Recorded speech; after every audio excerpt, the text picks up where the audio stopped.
नमस्कार मित्रों, आज की प्रस्तुति में मेडिटेशन के उन रहस्यों के बारे में जानकारी देंगे जिसे जानना आपके सकारात्मक जीवन के लिए अति आवश्यक है। अगर आपने इसे अच्छी तरह से जान और समझ लिया तो आपका जीवन सकारात्मक ऊर्जा से भर जाएगा, जिसके तत्पश्चात आपका शरीर, मन और आत्मा तीनों पर संपूर्ण अधिकार प्राप्त हो जाएगा और सर्वशक्तिमान की सर्व शक्तियां निरंतर आपकी ओर प्रवाहित होने लगेगी। सबसे पहले जानते हैं कि आज के युग में मेडिटेशन की आवश्यकता क्यों है। क्योंकि चारों ओर वातावरण में नकारात्मक ऊर्जा व्याप्त है। ये नकारात्मक ऊर्जा मनुष्य की सकारात्मक ऊर्जा को सोख लेती है। ऐसा लगता है कि मनुष्य की शक्ति निचूड़ गई है। तभी व्यक्ति दिन के ढलने तक स्वयं को एकदम थका हुआ या शक्तिहीन महसूस करता है। जैसे जैसे नकारात्मक ऊर्जा उसके व्यक्तित्व पर हावी होने लगती है, वैसे वैसे उसका स्वभाव भी नकारात्मक होने लगता है। दूसरी ओर मेडिटेशन करने से वह अपनी सकारात्मक ऊर्जास्त्र को बढ़ाता जाता है। यह सकारात्मक ऊर्जा ही व्यक्ति का प्रभामंडल कहलाती है। आज की दुनिया में यह सकारात्मक ऊर्जा का प्रभामंडल मनुष्य के लिए एक सुरक्षा कवच का कार्य करता है। जो व्यक्ति सुबह सुबह मेडिटेशन के द्वारा अपने आसपास सकारात्मक ऊर्जा का सुरक्षा कवच धारण कर लेता है, वह कैसी भी नकारात्मक ऊर्जा वाले वातावरण में चला जाए, उस पर तमोगुणी वातावरण का कोई प्रभाव नहीं पड़ता। वह दिन भर उमंग उत्साह वाली सकारात्मक ऊर्जा से कार्य कर सकता है। इससे उसकी कार्यक्षमता तो बढ़ती ही है, साथ साथ कोई भी बात या घटना जल्दी तनाव में नहीं लाती। ना ही वह शीघ्र क्रोध में आकर कोई निर्णय लेता है। वह न खुद परेशान होता है, न किसी को परेशानी का कारण बनता है। दिन के अंत में भी वह उसी सकारात्मक ऊर्जा के साथ स्वस्थ रहता है। इसलिए श्रीमद् भागवत गीता में कहा गया है कि योग से व्यक्ति की कार्य कुशलता बढ़ती है और वह जीवन के हर संघर्ष या युद्ध में विजयी होता है। मेडिटेशन एक टेलीपैथिक कनेक्शन है, जिसमें आप अपने मन की बात दूर बैठे व्यक्ति तक पहुंचा सकते हैं। मान लीजिए कि आप किसी व्यक्ति को याद कर रहे हो और थोड़ी देर में ही उस व्यक्ति का फोन आ जाता है, तो आश्चर्य होता है कि यह कैसे हो गया कि हम मन ही मन उसको याद कर रहे थे और उसका फोन आ गया। उस व्यक्ति से अगर पूछा जाए कि आपने फोन कैसे किया, तो वह यही कहेगा कि बस आपकी याद आ गई तो सोचा आपसे बात कर लूं। परंतु यह हमेशा या हर एक व्यक्ति के साथ नहीं होता। ऐसा तभी संभव होता है जब उन दो व्यक्तियों की मानसिक तरंगे एक ही स्तर पर प्रवाहित हो रही हो। इसी को टेलीपैथिक कनेक्शन कहते हैं।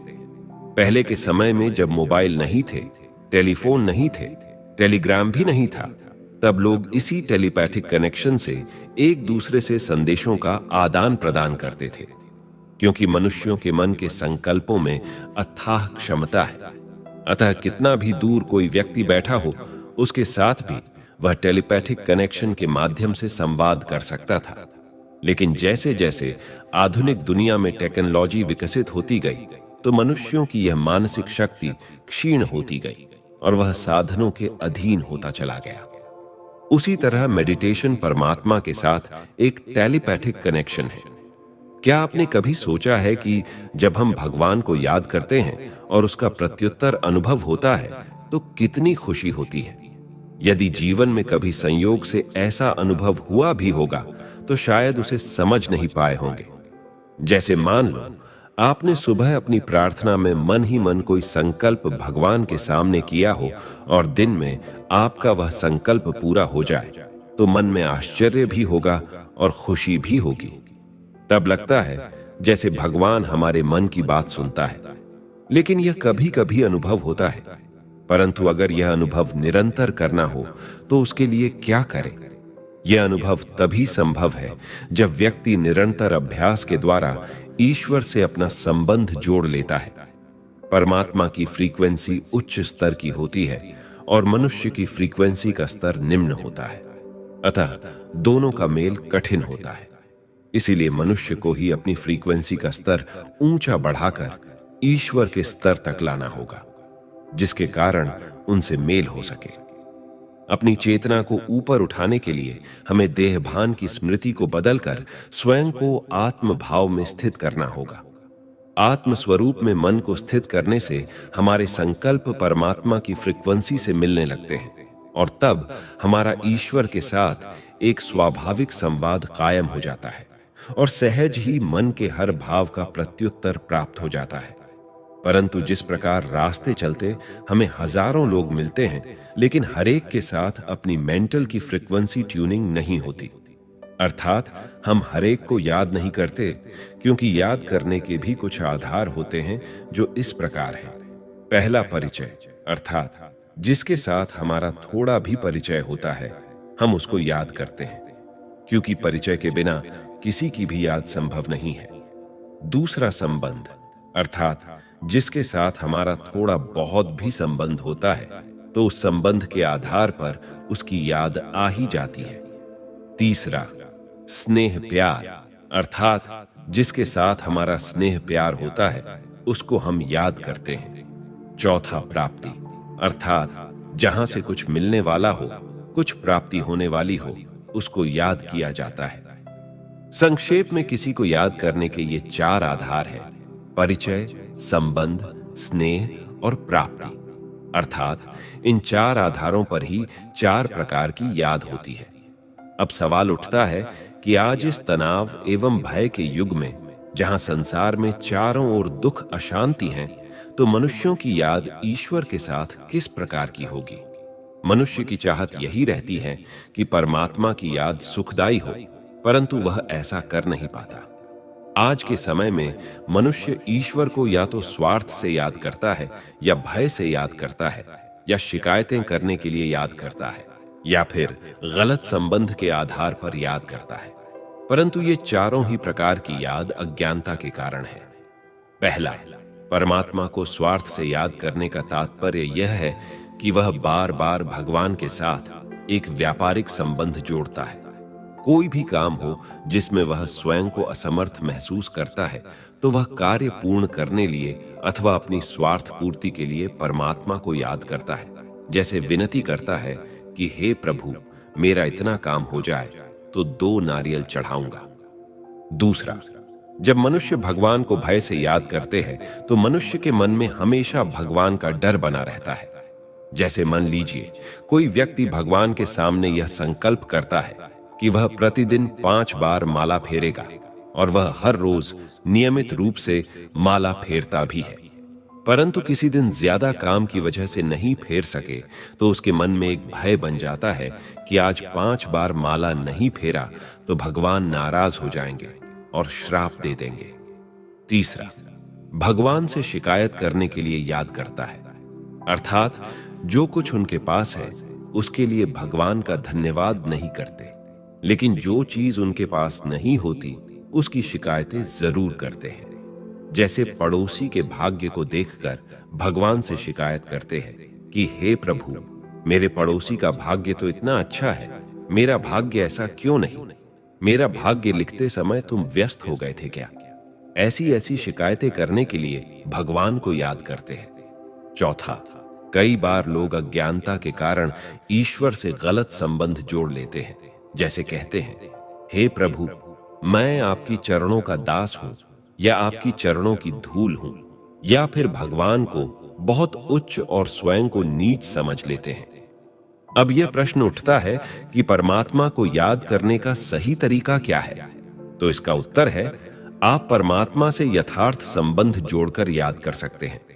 फिर प्रश्न आता है कि हम कितने प्रकार के संबंध परमात्मा के साथ जोड़ सकते हैं? परमात्मा से हम 6 प्रकार से संबंध जोड़ सकते हैं। पहला, माता पिता और बच्चे का संबंध।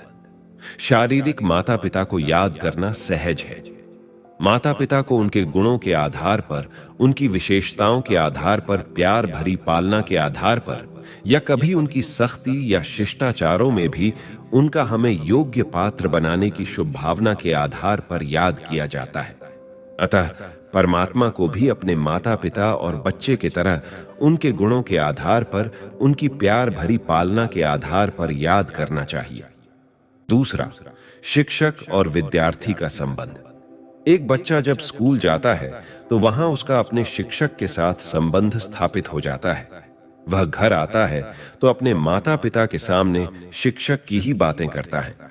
माँ बाप को शिक्षक में कोई विशेष रुचि नहीं होती, परंतु शिक्षक के साथ बच्चे का एक बहुत गहरा संबंध होता है। हमें समझना होगा कि अगर बच्चे का अपने शिक्षक से प्यार होगा, तभी तो पढ़ाई से भी प्यार होगा ना।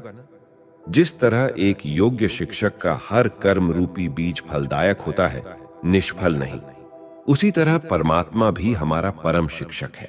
वह हमें जीवन के कई परिस्थितियों में पाठ पढ़ाकर अनुभवी बनाते हैं, क्योंकि परमात्मा ही हमें परिपक्व बनाने के लिए कई उलझी हुई समस्याओं के रूप में परीक्षा लेते हैं। इस तरह शिक्षक रूपी परमात्मा सभी आत्माओं को एक एक करके जीवन को संवारते हैं और आगे बढ़ाते हैं। आज की दुनिया में शिक्षक कुछ ही विद्यार्थियों का जीवन बना सकता है, लेकिन वह परम शिक्षक परमात्मा ऐसा शिक्षक है जिसने कितने ही लोगों का जीवन बना दिया। तीसरा, परम सद्गुरु और शिष्य का संबंध। दुनिया में अनेक गुरु हैं, लेकिन परमात्मा सर्व का परम सद्गुरु है। उनकी तुलना किसी से नहीं की जा सकती। जब कोई शिष्य गुरु के सामने जाता है या सेवा करता है, तो उसके मन में यही भावना होती है कि मैं स्वयं को गुरु के आशीर्वाद का पात्र बनाऊं। उसी तरह परमात्मा हमारे परम सद्गुरु हैं, तो हम उनके आशीर्वाद के पात्र कैसे बन सकते हैं? उसके लिए हमें अपना मन साफ रखना होगा, तभी हम परमात्मा के आशीर्वाद के पात्र बन सकते हैं। चौथा, ईश्वर से मित्रता का संबंध। परमात्मा से हम मित्रता का संबंध भी जोड़ सकते हैं। आपने दुनिया में भगवान और उनके मित्र की बहुत सी कहानियां सुनी होगी। कभी आप भी भगवान को अपना मित्र बनाकर तो देखो। संसार में जो भी शिरोमणि भक्त आत्माएं हुई है, उन्होंने भी ईश्वर से कोई ना कोई संबंध जोड़ा था, तभी उनके प्यार को वह अनुभव कर पाए। जैसे सुदामा और कृष्ण के बीच मित्रता का संबंध था, इस तरह भगवान से जो भी संबंध जोड़कर उन्हें याद करते हैं, तो परमात्मा भी उस संबंध में बंध जाते हैं। हम भले ही निभाने में चूक कर सकते हैं, लेकिन वो वफादारी से अपना संबंध निभाते हैं। अतः मित्रता का संबंध भी बड़ा प्यारा संबंध है। इस दुनिया में मित्र तो होते हैं, परंतु वो मतलबी होते हैं और समय आने पर दिखाई भी नहीं पड़ते। परंतु भगवान निस्वार्थ भाव से सदा हमारा साथ निभाते हैं। अतः परमात्मा से भी मित्रता का संबंध जोड़कर देखिए कितना सुखद अनुभव होता है। जैसे हर बात में हमारे पास एक ऐसा सहारा है जिस पर हम भरोसा कर सकते हैं, जो कभी धोखा नहीं देंगे। पांचवा है प्रियतम का संबंध। दुनिया में लोग अपने पति को परमेश्वर मानते हैं, लेकिन यहां परमेश्वर को अपना पति बनाना है, क्योंकि यह भी बड़ा अपनेपन का रिश्ता है। जब भगवान को अपना जीवन साथी बना लेते हैं और प्यार से उन्हें याद करते हैं, तो उसी को यथार्थ रूप से भक्ति योग कहते हैं, जहां परमात्मा भी कदम कदम पर हमारा ध्यान रखता है। मीराबाई ने श्री कृष्ण से प्रियतम का संबंध जोड़ा था और उसी स्वरूप में प्यार से याद करती थी, और श्री कृष्ण भी प्रियतम बनकर उसके सामने आए और राणा के द्वारा भेजे हुए जहर के प्याले को अमृत बना दिया। इसी तरह परमात्मा को प्रियतम बनाने से जीवन का विष भी परिवर्तित होकर अमृत बन जाता है।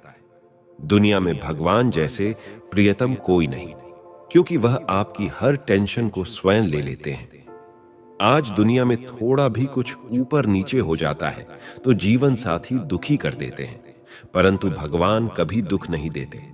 ये तो सदा हर्षित रखते हैं और सदा प्रीत की रीत निभाते हैं। अगर कोई गलती हो भी जाती है तो प्यार से उसे सुधार लेते हैं और किसी के सामने प्रत्यक्ष भी नहीं होने देते। छठा है भगवान को अपना बच्चा बनाना। भगवान को कभी अपना बच्चा बनाकर देखिए। वह एक बच्चे का सुख भी आपको अनुभव कराएंगे। वह कोई जायदाद का हिस्सा नहीं मांगते, न ही कोई टेंशन देते हैं। वो तो बस एक बच्चे की तरह आपको सेवा करके सुख का अनुभव कराएंगे। जैसे शास्त्रों में दिखाया गया है कि सती अनसुईया ने भगवान को बच्चे के रूप में देखा, तो भगवान भी बच्चा बनकर आ गए। अतः कभी भगवान को अपना पुत्र मानकर देखिए, वो आपको कितना सुख देते हैं। वो बिना किसी अपेक्षा के हर प्रकार से आपकी सेवा करेंगे। क्योंकि यह सुख भी बड़ा न्यारा और निराला होता है। अब प्रश्न ये उठता है कि हम जिस विधि से भगवान को याद करते हैं, उस विधि में और मेडिटेशन में अंतर क्या है? आइए इसे बारीकी से समझते हैं। सबसे पहले जानते हैं कि प्रार्थना और मेडिटेशन में अंतर क्या है। क्या प्रार्थना करना काफी नहीं है? वास्तव में प्रार्थना और मेडिटेशन एक नहीं है। प्रार्थना और मेडिटेशन में बहुत अंतर है। प्रार्थना करना अर्थात मंदिर में गए, हाथ जोड़ा और जो कुछ बोलना था बोल लिया, सर झुकाया और बाहर आ गए। वहां खड़े नहीं रहते सुनने के लिए कि भगवान भी मुझसे कुछ कह रहे हैं। भावार्थ यह है कि प्रार्थना में हम सिर्फ भगवान को बोलकर चले आते हैं, उनकी नहीं सुनते। हम कहते हैं कि टाइम नहीं है। ध्यान या मेडिटेशन का अर्थ है कुछ हम बोलें, फिर अपने मन को शांत करें और सुने कि भगवान भी हमसे कुछ कह रहे हैं। अगर आप रोज रटी रटाई सिर्फ वही प्रार्थना बोल रहे हैं तो भगवान को सुनने में कोई रुचि नहीं है। भगवान तो बस भावों के भूखे हैं। उनको बड़े बड़े अलंकारिक शब्दों वाली कोई प्रार्थना नहीं चाहिए। उनको तो दिल से कही हुई भाव भरी बातें चाहिए। दूसरा, विचार शून्य अवस्था और मेडिटेशन में क्या अंतर है? कई लोग सोचते हैं कि क्या मेडिटेशन में विचार शून्य हो जाना चाहिए, परंतु मेडिटेशन एक लैटिन शब्द मेडिरी से निकला है, जिसका मतलब है स्वयं की भीतरी आत्मिक शक्ति से स्वयं को निरोग करना। अगर कोई विचार शून्य हो जाए तो अपने आप को भीतर से स्वस्थ कैसे कर सकेंगे? अतः मेडिटेशन में विचार शून्य होने की भी आवश्यकता नहीं है। विचार मानव मन की एक स्वाभाविक प्रक्रिया है। मन की उस प्रक्रिया को न तो दमन करना चाहिए और न ही उसे अमन बनाना चाहिए, परंतु उसे सुमन अवश्य बनाना चाहिए, अर्थात उसे एक सकारात्मक दिशा देनी चाहिए। इस बात को एक उदाहरण के द्वारा समझा जा सकता है। जैसे एक नदी है जिसका बहाव बहुत तेज है। एक व्यक्ति सोचता है कि कितना पानी व्यर्थ बह रहा है, क्यों ना एक दीवार बनाई जाए ताकि पानी का सदुपयोग हो सके। ऐसा सोचकर वह एक दीवार बना देता है। पानी रुक जाता है, लेकिन एक समय आया जब पानी की शक्ति दीवार की शक्ति से बढ़ गई और वह दीवार ढह गई। चारों ओर पानी फैल गया, जिससे बहुत नुकसान हुआ। परंतु वहां एक इंजीनियर आता है और वह एक बांध बनाता है, पानी से बिजली उत्पन्न करता है, साथ ही एक नहर बनाता है जिससे पानी बहुत दूर तक पहुंच जाता है। इससे कई गांवों की बंजर जमीन को पानी मिलने लगता है और हरियाली आ जाती है। इस तरह उस पानी का सदुपयोग हो जाता है। ठीक इसी प्रकार हमारे मन के विचार भी पानी के बहाव की तरह होते हैं, जो सारा दिन चलते ही रहते हैं। अगर हम उसे रोकना चाहे तो कितनी देर तक रोक पाएंगे? सारा दिन तो नहीं रोक पाएंगे, क्योंकि हमें तो कर्म करना है। अतः अभ्यास ऐसा करें कि हम सही अर्थ में कर्मयोगी बन सके। उसके लिए हमें विचारों को रोकने की या विचार शून्य होने की जरूरत नहीं, लेकिन अपने विचारों को एक सकारात्मक दिशा देने की आवश्यकता है, जिससे हमारा मन सुमन बन जाएगा। प्राणायाम, योगासन और मेडिटेशन में अंतर क्या है? प्राणायाम और योगासन शारीरिक स्वास्थ्य के लिए अच्छा है, जबकि मेडिटेशन मन के स्वास्थ्य के लिए बहुत अच्छा है। परंतु हठ योग के जो आसन शारीरिक स्तर पर किए जाते हैं, वह मेडिटेशन में मानसिक स्तर पर किए जाते हैं। जैसे योगासन में पद्मासन करते हैं, लेकिन मेडिटेशन में पद्मासन अर्थात पद्म जैसा जीवन बनाना है। इसी प्रकार शीर्षासन अर्थात सारे शरीर को सिर पर संतुलित करना, परंतु मेडिटेशन में हम सिर में रहकर मन का संतुलन करते हैं, क्योंकि जीवन के व्यवहार में संतुलन का बहुत महत्व है। इसी प्रकार शवासन करते समय शरीर की स्थिति शव समान बना देते हैं, जिससे शरीर एकदम रिलैक्स हो जाता है। इसी शवासन को मेडिटेशन में मन की स्थिति को शव समान बनाते हैं, अर्थात योग में जब बैठते हैं तो कुछ क्षण मन को देह के पदार्थ और देह की सभी बातों से दूर कर देते हैं तथा मन को अपने साध्य में एकाग्र करते हैं। इस प्रकार मन एकदम रिलैक्स हो जाता है। चौथा, मंत्र जाप और मेडिटेशन में क्या अंतर है? कई लोगों के मन में प्रश्न उठता है कि क्या मंत्र जाप करना एक प्रकार का मेडिटेशन नहीं है? अगर मेडिटेशन कोई मंत्र जाप नहीं है तो फिर मंत्र क्या है? मंत्र अर्थात मन को सुरक्षा देने वाला शब्द, अर्थात मंत्र हमारा मन को सुरक्षा प्रदान करता है। क्योंकि आज के समय में मनुष्य का मन बहुत भटकता है, तो मंत्र का काम होता है मन को भटकने से बचाना, जिससे हमारा मन भटके नहीं और परमात्मा की याद में लगा रहे। जैसे कोई छोटा बच्चा तूफान मचाता है तो माँ उसे एक खिलौना देती है, जिससे बच्चे की चंचलता भी बंद हो जाती है और बच्चा उस खिलौने को खेलने में कुछ सीखता भी जाता है। इसी तरह हमारा मन भी एक छोटे बच्चे के समान है जो शरारत करता है। अतः मंत्र जाप करने से मन भी व्यस्त हो जाता है और उसमें सही तरह मग्न रहने पर एकाग्रता को भी विकसित कर सकते हैं। आज मनुष्य को जीवन में सफल होने के लिए एकाग्रता ही तो चाहिए। कल्पना और मेडिटेशन में क्या अंतर है? कई बार लोग ये भी सोचते हैं कि क्या मेडिटेशन में हम भगवान की कल्पना करते हैं? इसका उत्तर है नहीं। मेडिटेशन में हम भगवान की कल्पना नहीं करते। आज अगर आपसे यह कहा जाए कि आप अपने शारीरिक माता पिता को याद करो, तो बिल्कुल सहज है ना?